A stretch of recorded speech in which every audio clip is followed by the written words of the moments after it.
you're giving me a little counter there, shot? Yeah, no, that's fine. Shot. All right, give me an AP, quick.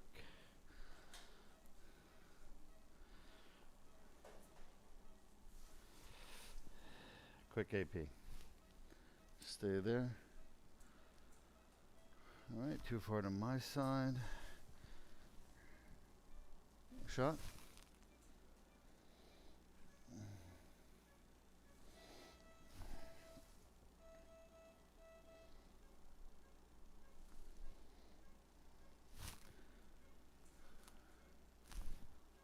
Now, looks better. Go back to a lateral.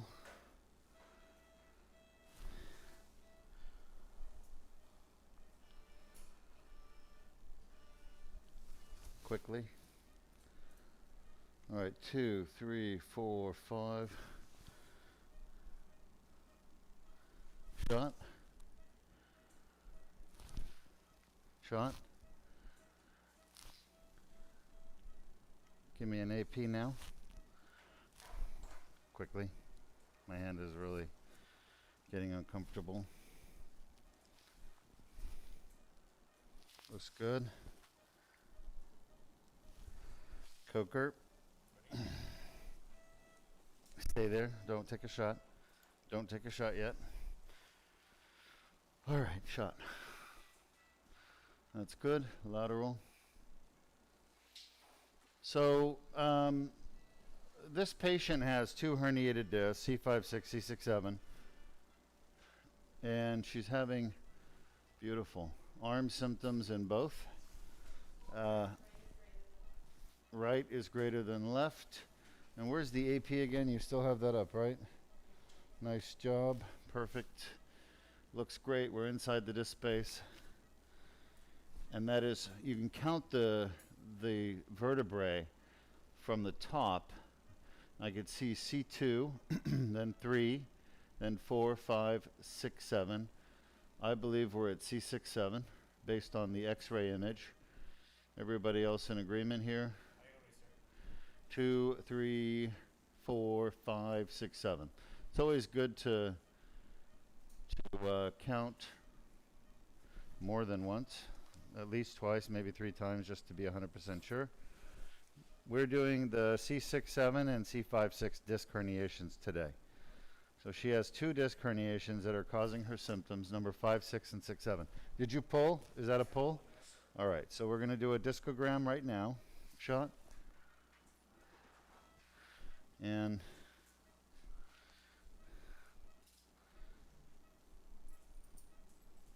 shot. Let's get a pull. There we go. That looks good. I would love to get a little more of the X-ray south. Move it south about 1 inch. Maybe not even 1 inch. Wait. And let's get these shoulders here, Luis, on the side quickly. And give me a shot. That looks good. That looks good. All right, so the dye is leaking out through a tear in the back of the disc. 2, 3, 4, 5, 6, 7. And we're done with your services. Yeah, you don't have to hold her head anymore. All right. Yeah. Let me have the guide wire. So at this point, our needle is in excellent position on the AP and lateral views. Shot. And now I'm going to bring our guide wire down through the needle. And we are at C6-7. We've confirmed that with the X-ray. I'm going to remove the needle. How's our blood pressure? It's good. Perfect. I like it. Shot. Did you take a shot? That's it? That's your shot? All right. So you can see the needle is coming out. The guide wire is staying in the disc space. I'll do a little, so let me show you where we are right now in the case. I'll take a step back. This patient has neck pain. She's getting headaches from her neck going up the back of her head. She has chronic neck pain, and she has pain that radiates from her neck down into her arms, worse on the right side, okay? I think she has some weakness as well. So she has what's called a radiculopathy, which is issue with the nerves coming out of the spine, off the spinal cord, out the holes called neuroforamen, right behind the discs. And specifically, if she has a C5-6 disc herniation, it's going to be the C6 nerve root. And a C6-7 disc herniation will be the C7 nerve root. So right now, we had half a drop of blood for the whole surgery. I'm going to inject some local before we make our incision. It has epinephrine, so it will stop any bleeding from the little capillaries and arterioles just below the surface. We injected half a cc of Marcaine and lidocaine and epinephrine combination. Give it a minute to work. So while it's working on vasoconstriction, I'm going to just talk for a minute. So she has 2 herniated discs that are symptomatic. They're herniations. One of them is a bulge. Bulge is a small herniation, somewhat contained by the posterior longitudinal ligament. So a contained herniation means a disc herniation that is contained by the posterior longitudinal ligament, which is right behind the disc. It doesn't mean it's contained by the annulus. So to have a herniation, the annulus, which holds the jelly inside a disc, rips through trauma, either sports injury or some other type of traumatic injury, car accident, work injury, just jumping off the roof of your house into your pool when you're a kid. I mean, a lot of people don't know what they did, but they do things. Gymnastics, golf, all those things can cause trauma to the annulus.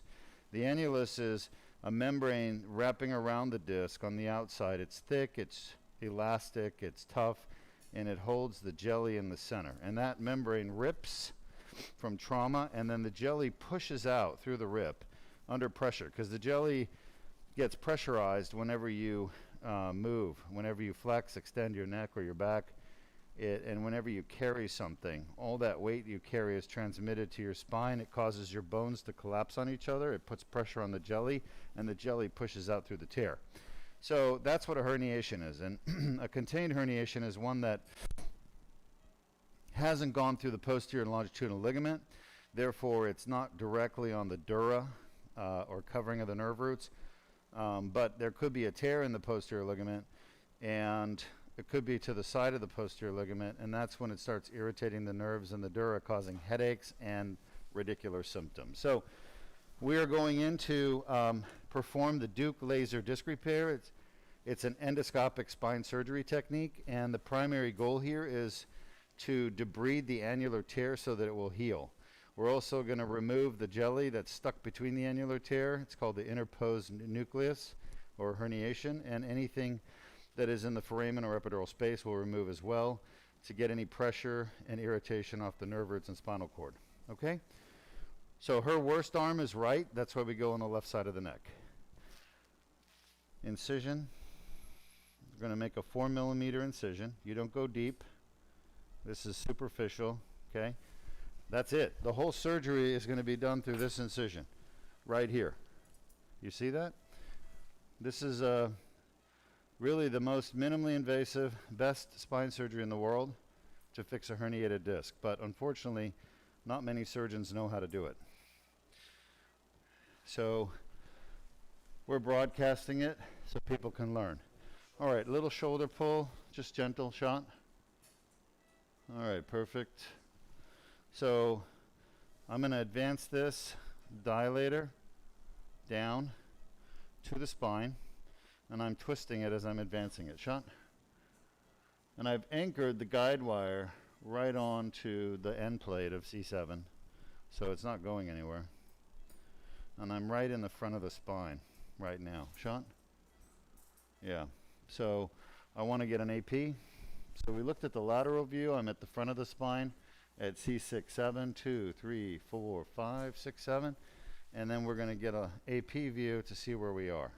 My goal is to be very close to the midline, as close to midline as possible. That's perfect. So you can see the spinous processes, and we're pretty much got a nice AP view. The spinous processes are located directly between the cervical facets and pedicles, and our tip of our dilator is literally right just to the patient's left of the midline, which is really, really good. So on the sides of the spine, take this, there are muscles called the longus colli muscles. They run up and down the front of the spine, and I'm between them. There's a little gap between them where there's just anterior longitudinal ligament, or ALL, as we call it. Now I'm going to push this through the ALL shot just to get it seated, and then we're going to get the guide wire out shot. Give me a little shoulder. That's beautiful, guys. All right, Sean. So we're going into C6-7 with our dilator shot. I want to get to the back of the disc where the herniation is, Sean. And I'm using a little bit of her soft tissue play, like the tissues, you can mobilize them a little bit with the dilator to get the right angle to enter the disc space. You want to enter the disc space at about the angle of the disc space. If you're too oblique to the disc space, then you're going to end up not being able to get to the back of the disc space. So here is the whole surgery is done endoscopically through, and this is the Duke laser disc repair surgery that I invented here, created here at Duke Spine Institute. It's a variation of endoscopic spine surgery. And what makes my surgery unique, and we've already been published the surgery, it's been peer reviewed and published multiple times. What makes the Duke laser disc repair surgery a little unique is that I'm not just removing a herniation, okay? I'm actually spending most of the surgery, the majority, about 95% of it, debriding the annular tear. And this is the first surgery of its kind in the world that debrides the annular tear. Other surgeries don't debride the annular tear, but this one does, and I use a laser to do it. So we'll see that during the surgery, okay? You'll see some chunks of disc coming out, and you'll see me debriding the annulus, and I'll tell you as I'm doing it. So right now I'm advancing the tubular retractor down over the dilator, and I'm going to remove the dilator once the tube is in position.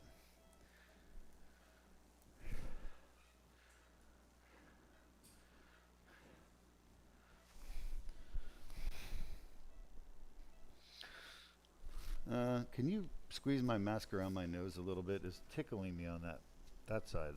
Yeah, for some reason there's some buzz or something in there. I think that's better.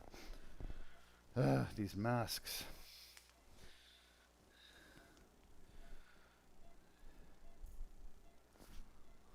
Give me a second. It's still tickling me. There's like a fuzz or something just rubbing against my nose. Come in through the side. Yeah, and just kind of go in there and try to grab it out if you can. I don't know what it is. It's just like you know how the masks get that fuzz? Let me feel. Yeah, that's good. That's good. Thanks. All right. So, folks, just in case you weren't aware, this whole surgery is done, sterile, prep and drape, just like any other spine surgery. We have a sterile field. We use this Ioband, which is the plastic, and the DuraPrep, which contains iodine. We've lost less than a drop of blood, and we're going to lose less than a drop of blood the whole surgery. So endoscopic spine surgery, like the Duke laser disc repair, has minimal blood loss. I got to advance the tube. That's what I'm going to do next.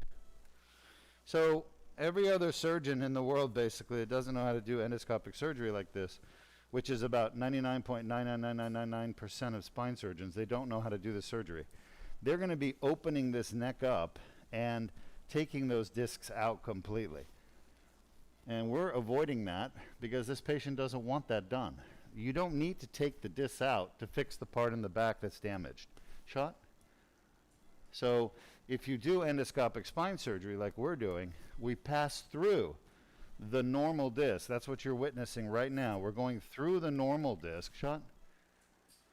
Okay, we're going through the normal disc, which is inert. It's biologically, essentially inert. It's not 100% inert, shot, but it's pretty darn close. It doesn't have much metabolic activity. It's got just it's just a jelly, like a compression jelly, a hydrostatic compression jelly. That's what the disc really is. So it's not like we're damaging it in any way. We're just passing through it. So I was not the first person to do transdiscal endoscopic surgery. I learned this from the South Koreans and a German surgeon and a British surgeon and an American surgeon. So I had several teachers. And the approach of getting here is not my approach. It's one that I've learned from other surgeons who do this type of surgery. But the transdiscal cervical surgery was really pioneered by the Koreans, South Koreans. And they're the ones who taught me. Specifically a surgeon named Dr. Sang-Ho Lee. He probably doesn't even remember me. He's kind of a big shot over in Korea. But long story short, there are probably a lot of surgeons that have trained with him, but he taught me the approach, what we've seen so far, okay? Now, the difference, the Koreans were doing these surgeries with the patients, yeah, you can relax, with the patients being awake.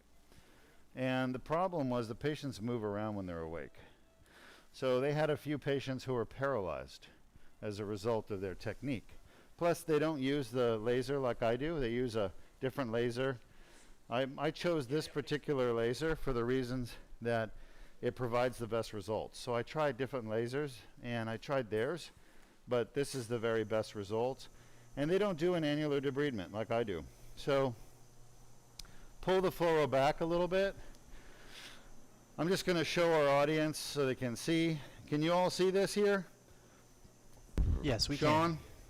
So everything is being done through a tubular retractor.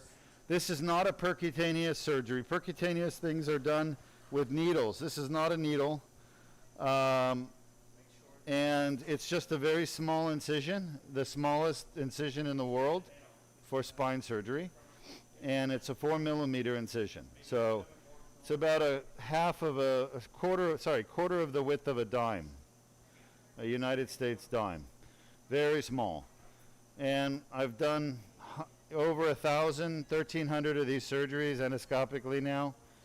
We've had 0 complications to date. Not a single patient has ever had a complication. The only problem is that some patients do get recurrent disc herniations where another herniation will happen where I did the surgery. It's about 1% of the patients, 1 in 100 chance.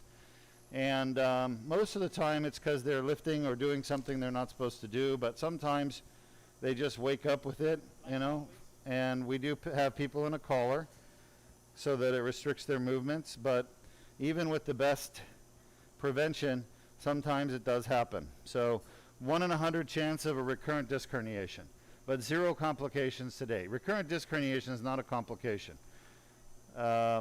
Complications are things that we don't expect or want to happen, but can happen. And this is a very safe surgery. So if you actually read about it in the United States National Library of Medicine, where it's indexed and published in a journal, it's a very safe and effective surgery. This is the disc herniation right here. We're at the base. There's a piece of it. Gonna fish it out. And I'm just gonna keep doing this. I'm gonna go back and forth between lasering to release the herniation fragments. They're stuck down from inflammation. I'm just gonna go kind of in and out, debriding. There's a herniation right there. You see that? You all see that piece right there? Pretty cool, huh? And the herniation rarely ever comes out as one big piece, you know? It's kind of like if you go fishing, you know, you go fishing and you expect to get a tuna, a giant tuna. It just doesn't happen all the time. So stand by. You know, you go fishing, most of the time you're going to catch some other fish, little fish, but sometimes you get lucky and get the big one. And that's how it is with these herniations. They're mostly in pieces, many pieces.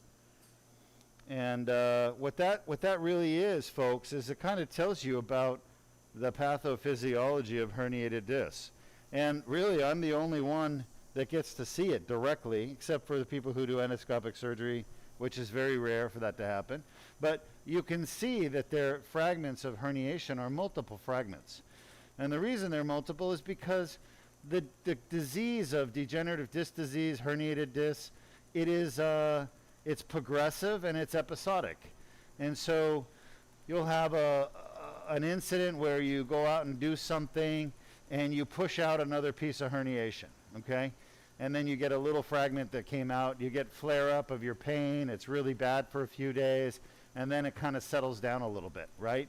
So every time you get a flare up, think about it as another little piece of herniation going out that hole that's already there that hasn't healed. So Duke Spine Institute and myself, we are the ones who discovered this pathophysiology. There's nobody else that's ever described it or talked about or discovered it, because surgeons normally can't see this stuff because they don't have a scope sitting inside the disc. They just kind of scrape it out and use instruments to scrape and pull out pieces. But nobody really understands or has ever described in the past the pathophysiology of disc disease. But we've described it here at Duke Spine Institute, and I'm telling you it's a stepwise progression where you get the injury to the disc and the annulus, and then over time more fragments keep coming out, piling up. They get more and more of a pile. It gets a bigger pile of herniation out there, which then starts causing more and more symptoms. So that's why people may start with a small injury, a little bit of pain, and then over time it gets worse in a stepwise fashion. There's something else in the spine that does the same thing, and that is fractures, insufficiency fractures, okay? So spine surgeons are very familiar with insufficiency fractures of the vertebrae.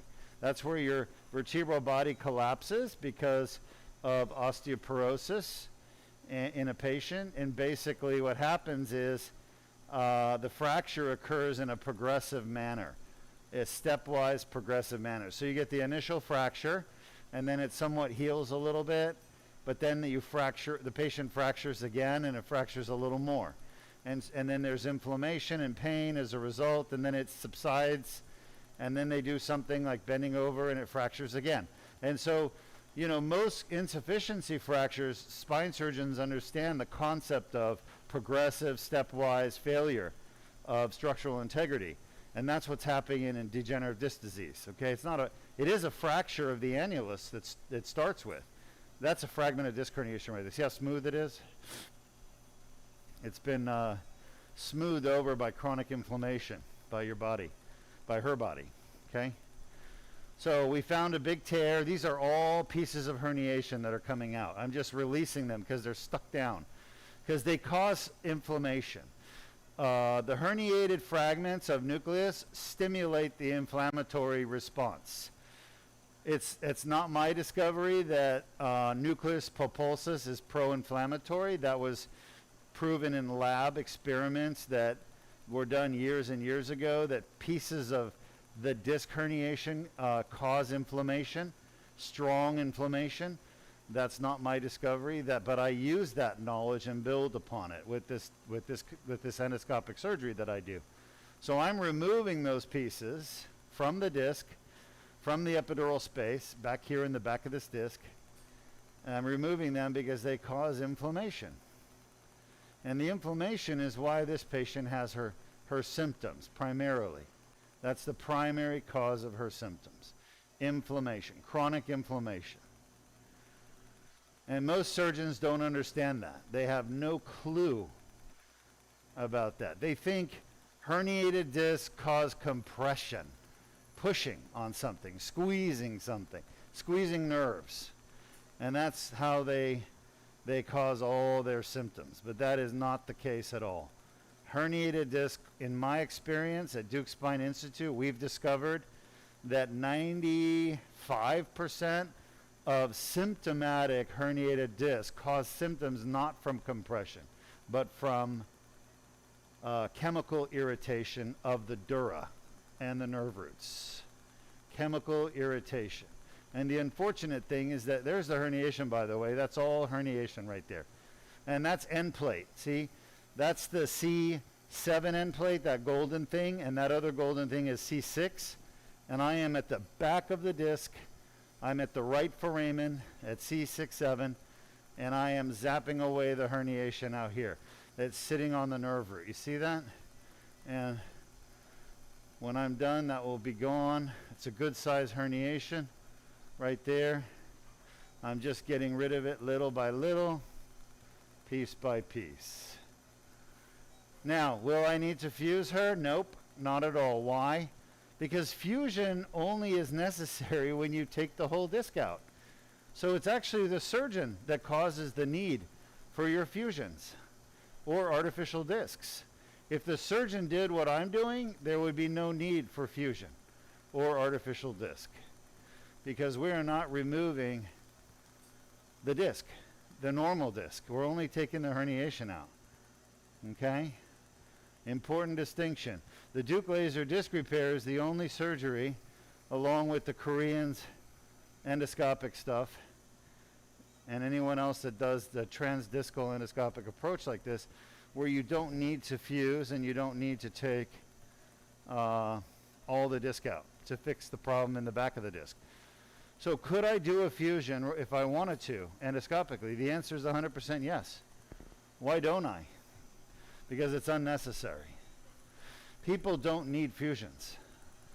99% of herniated discs in the spine have been treated in the past with removing bone to get there, removing ligaments, damaging the spine, and making it unstable to fix the herniation, pain, pressure on the nerves. But with this surgery, we're not unstabilizing the spine with the surgery like every other surgeon does during an ACDF or a artificial disc.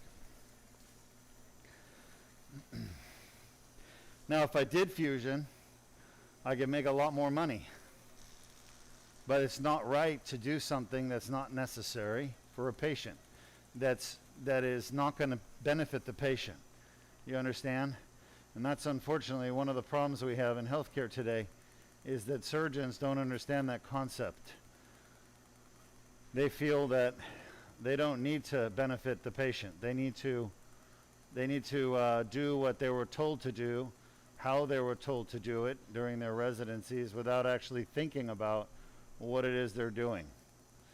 And, you know, bill the insurance companies, basically do what the insurance companies want them to do, which the insurance companies, folks, are not your friend. They do not want what's best for the patient. They want what's least expensive for them. That's how they operate, okay? And I have yet to see an insurance company be responsible about taking care of the patient properly. So unfortunately, we have a system in spine surgery in the United States where vast majority of spine surgeons, they're just taught to do fusions during their training or artificial discs, and they're never really exposed to endoscopic spine surgery like you're seeing here. And that's why we broadcast, is so surgeons can learn more about this technique, more about this technology, so they can give it to their patients wherever they are around the world. That's our goal, is to disseminate this knowledge. Well, we're almost done with this disc. And if you pull the tube back, you're just going to get endless amounts of disc material, which we're not interested in taking the whole disc out, okay? We're literally removing about 5% of the natural disc with this surgery. And I'm almost done, by the way, with this disc. I still have the other disc to do. But I'm at the opposite foramen right now. I'm now on her left side, which is my side. I'm looking at the foramen here, and can see the uncovertebral joint. And it's amazing, the view, huh? It's quite a good view. It's quite a good view. I'm looking at the foramen there, and it's looking pretty good. I'm not really seeing anything substantial. This is the middle of the disc. Those are the end plates there. A little bit of bone spur, but that's not doing anything. That's actually, looks to me like it could be dura down there. Dura of the spinal cord. Just want to make sure we get out everything we need to get out so this disc will heal properly. Remember, I'm not healing the disc. I am merely helping the patient's disc heal itself, if that makes sense. This disc wants to heal properly on its own, but it just can't because that jelly was wedged in there, the blue jelly. And it's blue because I stained it blue with my own stain. Okay, the body doesn't come that way. We have a couple questions. All right, we'll take the questions. One of our viewers on Periscope is wondering, are you worried about scar tissue forming following the disc repair? Great question. Do I worry about scar tissue forming following the disc repair? The answer is no. There's no scar tissue formation. The skin will have a scar, a little scar, tiny, 4 millimeter. That has nothing to do with the spine. But back here, where I'm repairing the disc, I want you know what scar tissue is, folks? Scar tissue is collagen. And collagen and elastin are what make up this annulus back here. Remember I told you there's a membrane back here? That membrane is made up of collagen or scar tissue. So yes, we want the annulus to heal itself with collagen, but there's no other scar tissue because we're not removing the disc. Remember, we're leaving the disc there. Let's go back the other way.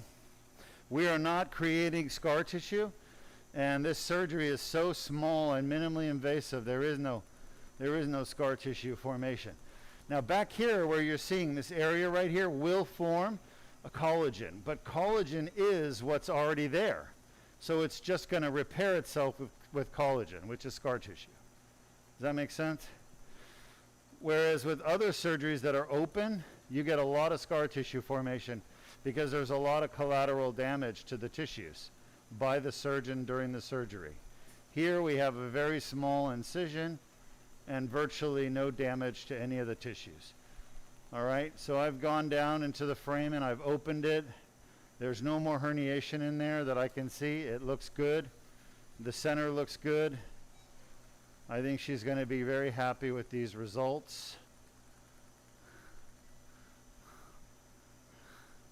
And let me go back to the other side one more time just to look. Sometimes a little herniation will sneak out when you're on the opposite side, so always go back and look a couple of times.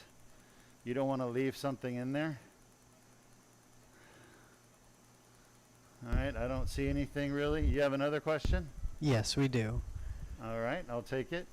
One of our viewers on Facebook is wondering, does the nucleus leaking cause vertebral modic type changes? And can end plates be causing problems as well? Oh, that was a good question. So I'm going to try to, I didn't hear it as well as I would like to have heard it, but let me see if I can repeat it. So one of the viewers, I believe, is asking, does the nucleus leaking cause the vertebral modic changes, which are end plate changes and inside the vertebral body, like edema? And I didn't get the second part of the question, but to answer your question, that's a great question. I've never really thought about it, but I believe it's correct because the modic changes are inflammatory changes of the end plate, the end plate being over here. So what's causing those inflammatory changes? Yes, I agree. I think it is inflammation from the tear and the nucleus causing inflammation. Yes, that makes sense. All right, we're done with this disc. It's beautiful. Scope off. We're going to move to the next, C5-6. I believe that's correct. Now, I don't remember the second part of the question. Give me a second, Luis. I don't want to bend that cable. All right. Dilator. What was the second half of the question? The second half is, can the end plates cause problems? Can the end plates cause problems? Yes. No, the end plates don't cause problems. The end plates are the vertebral bodies are not any problem here. You can get bone spurs off the end plates growing, but they grow so slowly, and honestly, they don't cause inflammation. Bone spurs generally in the spine don't cause inflammation. They may be the result of inflammation, but I don't believe they're the cause of inflammation. Great question. All right, so here's what I'm going to do. We're going to get our fluoro back in. Just leave those. And we're going to, I always start with the lower disc, like C6, 7, because it's harder to get to. And I think getting up to 5, 6 will be a little bit easier. But I'm going to basically put my dilator back in, take my tubular retractor out, and I'm going to march up the spine, the front of the spine. And this is probably the hardest part of the surgery to do this. And do not try this at all without first being trained properly by me. So if you're a surgeon wanting to do these surgeries, do not do this without my supervision and training. You need that. You can't just do this on your own. This is not that kind of surgery. All right, shot. All right, good. Looks good. I'm going to take the tubular retractor out. There are some crazy surgeons out there that will do anything for the wrong reasons. And I am not going to facilitate that. I had to be trained, and this is not a type of surgery you can just wing it. You can hurt somebody badly. All right, beautiful. So you can see we've lost half of a drop of blood. All right, and there are about 20 drops in a cc. So we've lost 1/20th, maybe 1/40th of a cc of blood. There's no blood loss with this surgery, folks. Open surgery, my God, the surgeons, bleed and they bleed the patient, but not with the endoscopic surgery. So blood loss is wonderful. It's minimal. All right, I'm going to go ahead and come out and march along the ALL. Get ready for a shot. Shot. I'm out. I need an AP now. So as you do this, you have to go AP lateral alternating to make sure on the AP you are dead center. You do not want to come off the center of the spine. Basically, I'm running right up the ALL, the anterior longitudinal ligament. Wait.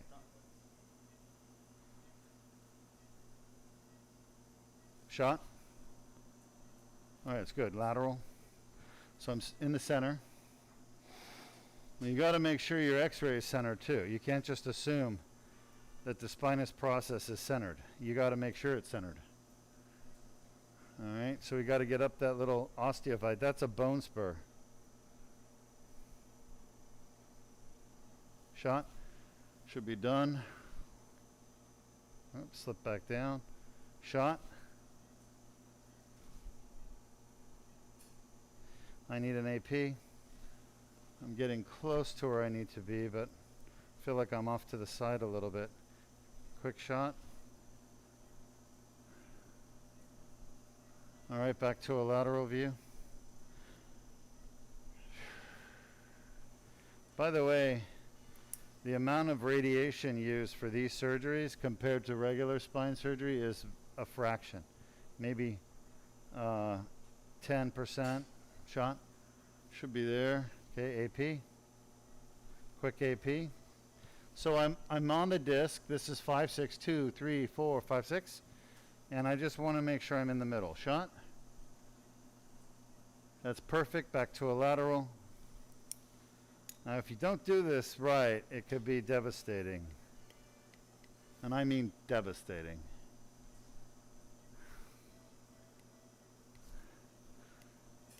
And this is the part that other neurosurgeons cringe. I mean, they just don't understand how this is possible, unfortunately for them, because it really prevents them from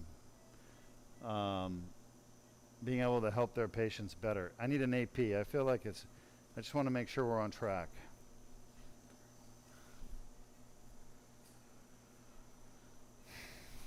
So you got to always check AP lateral, AP lateral, AP lateral. We're still in the center. Go, lateral. As you advance things, you always want to be on a lateral view. You don't want to be on an AP view. You can't tell your depth based on an AP view. And the depth is everything. All right, so we're good. We're going down the disc now. This disc is a lot more degenerated than the 6-7. It's a lot, I can feel it. It's scarred down from chronic inflammation. It's stuck together. The bones are not opening and distracting easily. So there's a lot more scarring, actually, of this disc. Sean? Let's get an AP view. Yeah, I'll pull it back. We'll do a discogram, but I just want to see where we are. Sean? Yeah, it's nice. Look at that disc is opened up a bit. You see the smiley face in white? All right, lateral. So we've actually distracted the bones, the vertebrae open a little bit. And I want to come back to do our discogram shot. Yeah, that's good. In case we have any material, like nuclear material inside this tiny little hole, we want to pipe clean it. Shot. That's good. So we'll inject our blue dye and our contrast material, our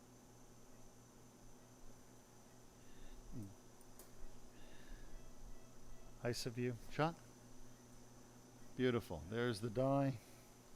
Again, this disc 5-6 is more degenerated. No, I'm not ready for that. I have to advance this first. It's more collapsed, degenerated than the other one. Sean? Then 6-7. Sean? Anybody know what the most common disc to degenerate or injure with herniation and become symptomatic is? No, cervical spine. It's C5-6. It's this one. It's the most common disc herniation to cause symptoms that need treatment, like surgery. All right. Watch the laser fiber. I'm going to advance this tube. This will be our last disc we're doing on this patient. She's very stable. She's doing good, right? Yep. You can let her blood pressure come up a little bit if you want.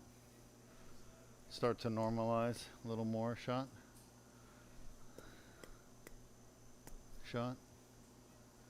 Yeah, and you want to make sure you're not advancing your dilator. You only want to advance the tubular retractor. If the dilator keeps going, it's going to be bad. So she does have an osteophyte there, which is big, and we're not going to do anything about it. That's not causing her problem. Sean? Osteophytes never cause neck pain. Sean? And they never cause radiculopathy. And they never cause the headaches that these patients with herniated disc get. Osteophytes are just kind of like something there, but not they don't cause symptoms. Shot. Rarely, I'd say less than 5% do they cause symptoms. Shot. All right, that's about as good as we're going to get it safely.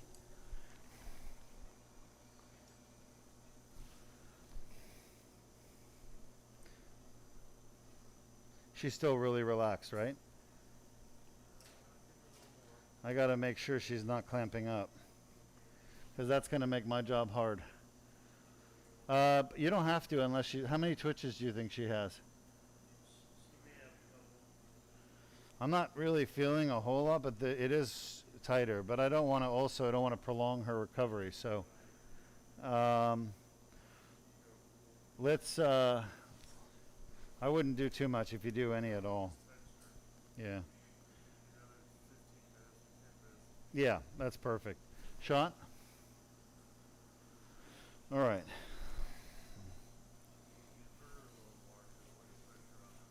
Yeah.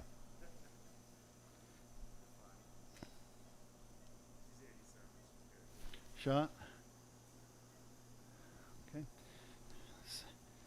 moving a little bit, trying to get the dilator out without removing the tubular retractor. Shot? May need the vice grip. Let's try this, just maybe.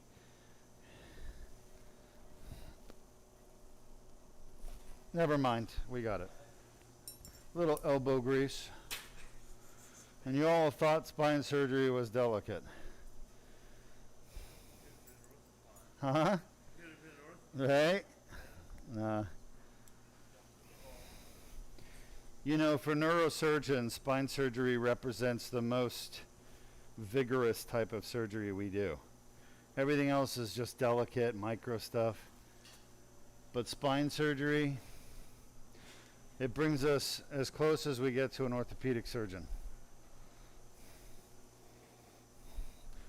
Of course, their carpal tunnel surgeries get them as close to as a neurosurgeon. Carpal tunnel and ulnar nerve. And maybe a little microdiscectomy. My gosh, Luis. All right. So we're getting ready to do the second disc, C5-6. It is degenerated. People ask me, does the Duke laser disc repair work on degenerated discs? Yes, it does.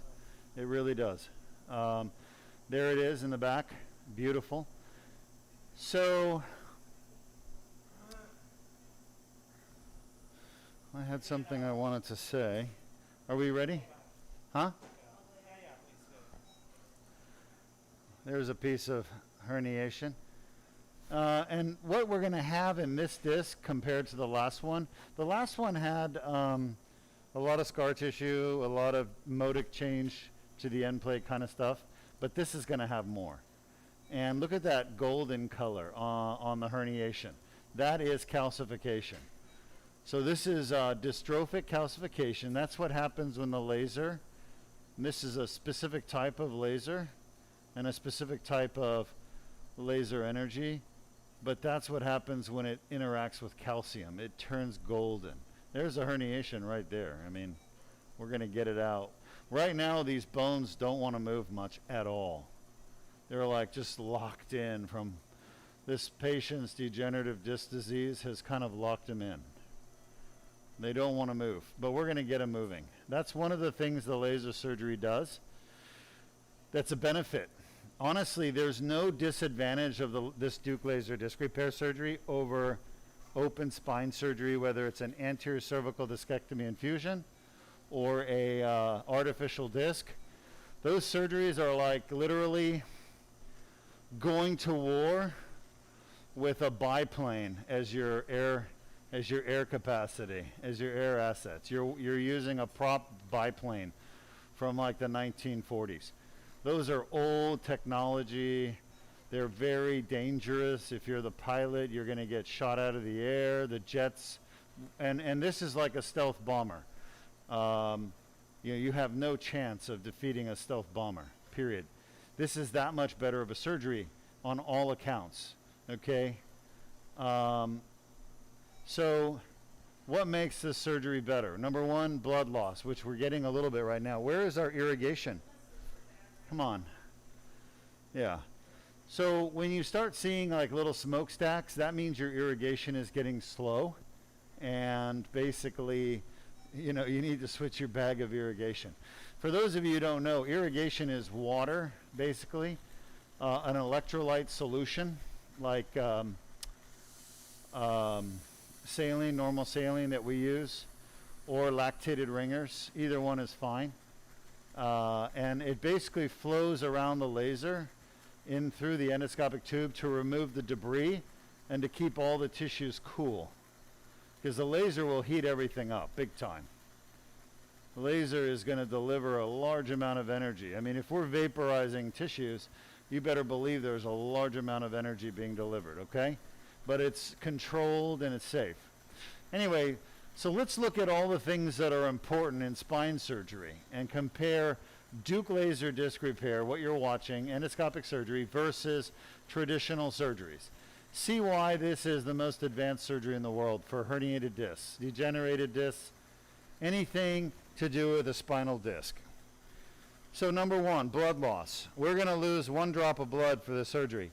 An ACDF on average will lose 100 milliliters. We're losing 1/20th of a milliliter. So a typical ACDF is going to lose 20 times 100.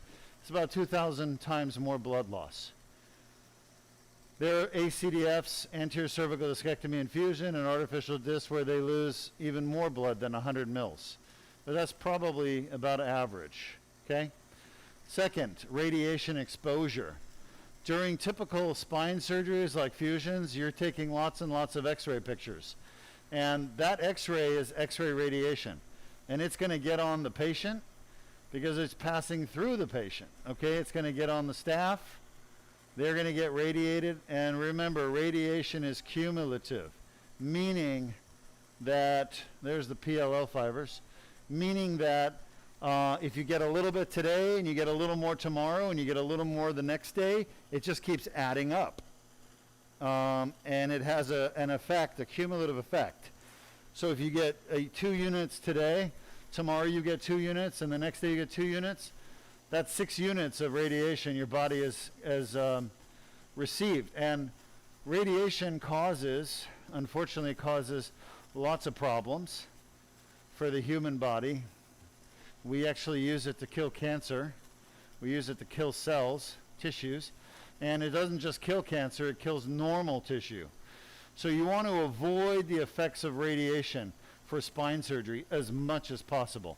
And the Duke laser disc repair surgery you're watching now has the least amount of radiation exposure of any spine surgery, okay? So keep that in mind. Also, so we got much less blood loss with this surgery versus open ACDFs and artificial discs. You got much less radiation exposure. The recovery time for this surgery is 1 hour. Literally by tomorrow, this patient could go back to work. All right, if you're having a fusion or artificial disc, that's a bone spur, by the way, right there. I'm zapping right there. And mostly to give me better view of the herniation. Not because it's causing symptoms, but because I can't see the top of the herniation, top of the disc space, unless I take it out. So number 3 is recovery. The Duke laser disc repair, this surgery's recovery is one hour. This evening, this patient will be feeling relatively normal. She'll be walking, eating, doing everything normal, except she'll have a little discomfort in her shoulder blades. But the headache she had before surgery will be gone. Her neck pain that she had before surgery will be gone immediately. Her arm symptoms, I expect to be gone immediately. Okay? So the radiculopathy, myelopathy, cervicogenic headaches, and neck pain, all gone right after surgery. So she's going to feel like a new person. That's what happens with everybody, okay? Without fail, as long as the surgery's done right. Okay? As long as I've made the right diagnosis to treat the right discs and the surgery is done properly, the results are they're pretty much immediate, and they're quite amazing. So the recovery is very quick, faster than any other spine surgery in the world that treats herniated discs. I'm not comparing to an epidural, because an epidural is not a real spine surgery. That's just an injection of medicine, okay? I'm talking about surgery. This is disc surgery. We're operating on the disc, okay? Disc surgery is pretty much the standard of care for disc herniations and degenerative disc disease that's symptomatic. So the recovery is pretty much 1 hour, whereas with ACDF and artificial disc, you're looking at months and months of recovery. Okay? Now, what about painkillers? Does this patient take painkillers after the surgery? The answer is no. They take Tylenol. Tylenol. That's an over-the-counter medicine, acetaminophen. It is very safe for the most part unless you have liver disease. And you don't need narcotics after this surgery. Nobody takes narcotic painkillers. So after ACDF and artificial disc, you're going to be taking narcotic painkillers. You're going to be on drugs, powerful painkillers. You can't drive on them. You can't work on them. You can't fly a plane on them. You can't operate equipment on narcotics. So our patients with this laser endoscopic surgery, go back to work right away because they're not on painkillers, narcotic painkillers. They don't get addicted to painkillers. They just take Tylenol for the surgery. It's remarkable. And then let's talk about results.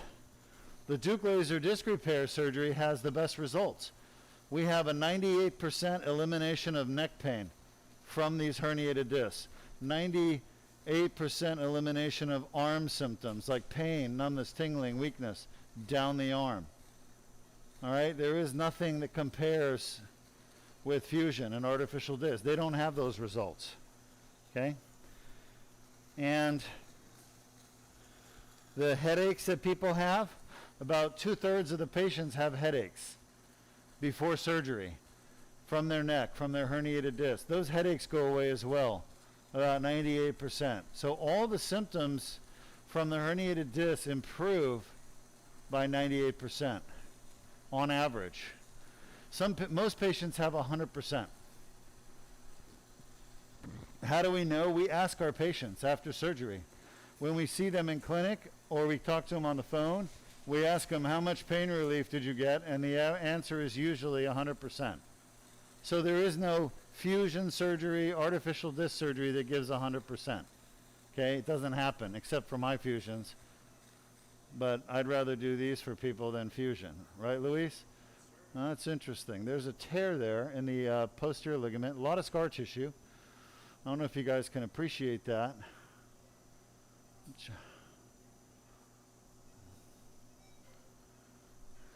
Oh, by the way, moving this thing around is kind of like playing a video game.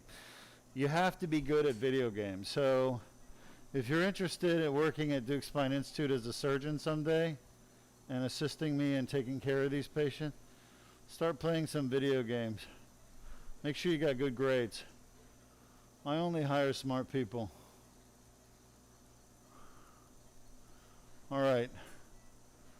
Any questions, Sean? None others currently. Huh? None others currently. No questions. Great. All right, folks, we're going to wrap this up in about 3 minutes, and then we're going to go to our next patient. And our next patient is a lumbar Duke laser disc repair, 4 levels. Sorry, 3. No, 4. I think it's 2, 3, 3, 4, 4, 5, 5, 1, isn't it?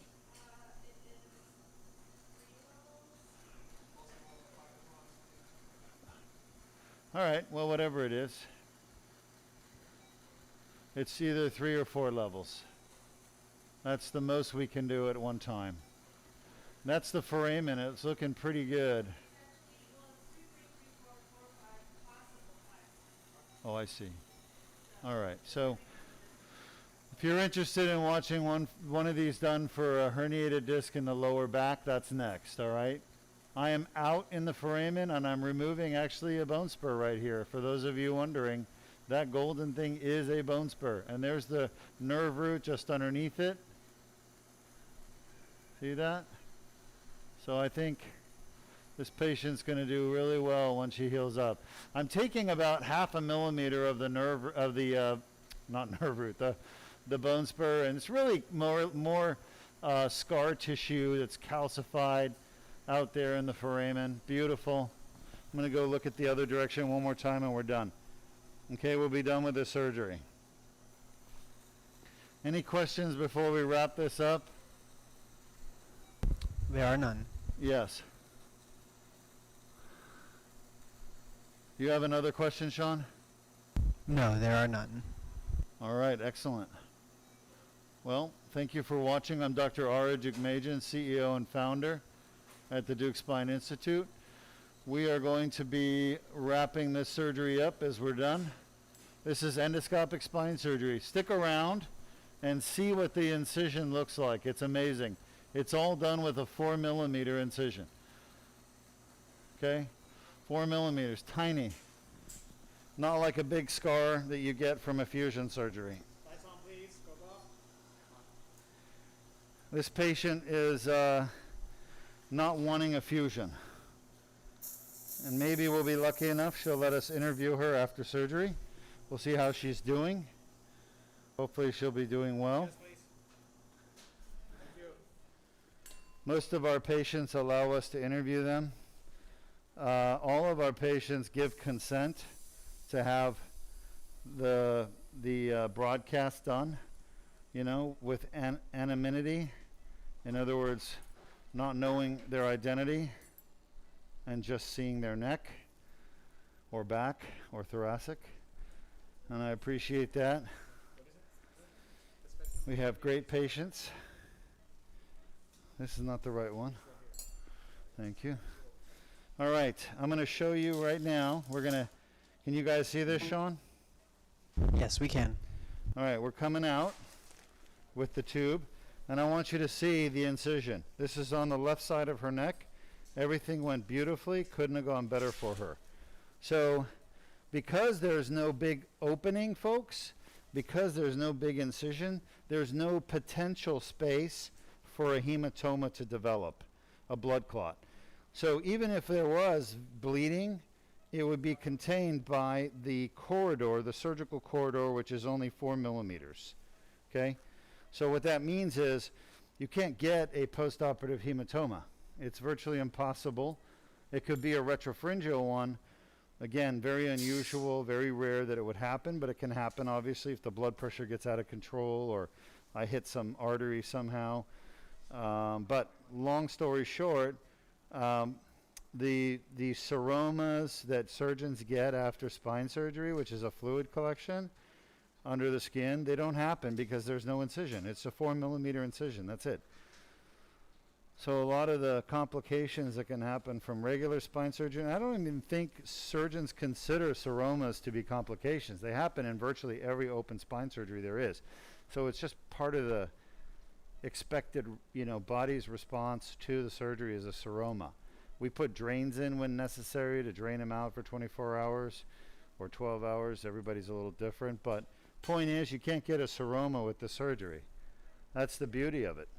There's no post-op seroma, fluid collection.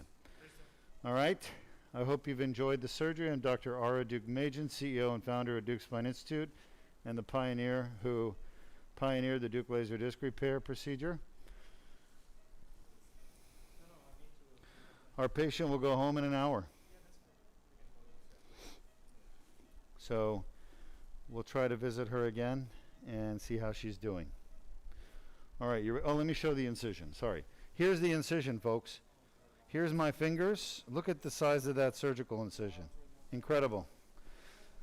Duke Spine Institute, that's where you go if you want the most advanced disc surgery in the world.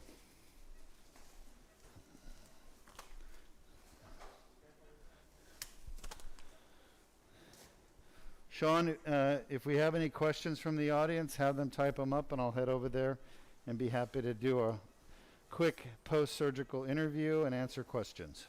So stick around if you want to ask questions. I'll do a quick description of the surgery.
All right, everyone, thank you for joining us for the post-op Q&A. We're about to sit down with Dr. Duke, where he'll tell you a little bit about the surgery you just watched and answer some of your remaining questions. We're going to be switching over to his face cam, and I'll hand the mic over to him now. Okay, are we working on a attachable mic, Sean? Okay, I'm Dr. Duke Majan, and I just finished up doing this particular surgery you've watched. It's a cervical Duke laser disc repair. It's a name you may not have heard of before for a spine surgery, but that's because it's a very unique type of procedure. And we pioneered this surgery here at Duke Spine Institute about 17 years ago. I've been performing the surgery now for about 17 years. The surgery is all FDA approved, 100% legal, FDA approved, and it is peer reviewed by my peers, neurosurgeons, and published in journals in the National Library of Medicine. So it is an up and coming state-of-the-art surgery. The only issue is that most surgeons don't know how to do it. And so they can't offer it to their patients if they don't know how to do the surgery or don't know about the surgery. Unfortunately, I can't be held responsible for the knowledge and education of all the spine surgeons in the country. But you, if you're having spine surgery, you can hold them accountable and ask them why they don't do this type of surgery. I recommend you do. The surgery that most spine surgeons would offer this patient is something called a fusion. And a spinal fusion involves putting a piece of metal holding the spine together. And a lot of times we have to put cages in. I don't know if you can see the little cage there in between the bones, right in there. You all see that? And there's another cage right there, okay? Sorry about the blurriness. I'm looking at my screen to see. So it involves removing the whole disc and putting that plastic spacer in there. And then putting a metal plate on the front. And over time, it takes about 6 months for the bones to fuse together to make a single bone. But basically what you're doing with a fusion surgery is you're restricting the movement of the spine. The spine was meant to move. Can you hold that? Our spines are designed so that we can take our head and we can go look to the side, look to the side, look up, look down, and then kind of lateral bending. So we call this flexion, extension, rotation, and lateral bending, side to side, okay? When you fuse a spine, you lose the movement, and it's permanent. You can never get it back. So you're always, the rest of your life, going to have stiffness in your back or your neck. The surgery I designed with the Duke laser disc repair was to prevent that stiffness. It was really to preserve motion, natural motion. I'm not talking about putting a metal disc. That's old technology. I would not put a metal disc in my neck or my back. To get one in your lower back, you have to go through the belly. And going through the belly is like walking through a minefield. You never want to have to go through the belly for any spine surgery. It's very dangerous. But surgeons do it because that's all they know how to do. So why would a patient ever want to subject themselves to harm during surgery by a surgeon because your surgeon never learned the right way to do the surgery, okay? That's why we broadcast here from Duke Spine Institute. We want you, the patients, the public, surgeons, we want everyone to know the absolute truth. And the absolute truth is the ways that spine surgery is done today in 2021 and for the last 20 years is basically outdated, outmoded, dangerous, harmful, expensive, and unnecessary. And the person who bears that is the patient, not the surgeon. Surgeons get rewarded for doing outdated, bad surgery. They get rewarded for doing fusion surgery. They get rewarded for doing artificial discs. They get paid. And they get the kudos of the implant companies, the Medtronics and the Sophomore Danik, the DePuys and the Synthes and Nuvasives and Alphatechs out there. They all reward surgeons, okay, for doing fusions and putting metal in patients. People don't need metal anymore in their spines. We can fix the disc problems easily with endoscopic Duke laser disc repair. The problem is these surgeons don't want to learn this new technology. There's an old saying, you can't teach an old dog new tricks. And that's unfortunately pervasive in the spine and neurosurgical and orthopedic world. So, long story short, this patient would not compromise, and I don't blame her. She knew what she wanted. She wanted relief of her neck pain, relief of the headaches, relief of the arm symptoms, but she didn't want a fusion. She didn't want metal, and she didn't want to lose the movement in her neck. She didn't want the big ugly incision. She didn't want difficulty swallowing after surgery like you get with artificial disc and fusion. Not a single Duke laser disc repair patient, endoscopic surgery, has ever had trouble swallowing, ever. And we've never had hoarseness after surgery. We've never had difficulty with painful swallowing, which is called odynophagia. So we've never had difficulty swallowing, odynophagia, and hoarseness after Duke laser disc repair because we're not making a big incision and moving the esophagus over or affecting the nerves to the voice box. Sure, the tube going down will give a little vocal cord irritation for a day or two, but that usually goes away by the next day. So you've watched the most advanced spine surgery in the world, endoscopic, Duke laser disc repair. We fixed 2 herniated discs in this patient. I'm hoping she does very well. The standard is that patients do exceptionally well with their pain. It goes away basically, and I expect her a lot of scar tissue in there, especially in the C5-6 disc. Those bones were not moving very much at all. But by the time I got done removing that scar tissue in the back of the disc and getting rid of the herniations back there out of the foramen and the bone spurs, I think there was significantly more movement, probably about 1 or 2 degrees of movement of those bones after the Duke laser disc repair. That's my estimate. Before the surgery, there was no movement at C5-6 at all. So I think she's going to be happy with the results. She'll have some discomfort in her neck for a day or 2 from the surgery. That said, I think long term she's going to do fantastic. So, do we have any questions? None. Boy, the audience knows everything these days. Maybe you guys should be teaching me. I should be asking you all questions. Anyway, next surgery will be a lumbar Duke laser disc repair. We'll be doing L23, L34, L45, L5S1 on a patient who has back pain that spans the entire lumbar spine. And this patient has herniated discs along the whole spine. We're going to test each one with a discogram first to see if they're painful before we do the surgery on each one. Okay? See you soon.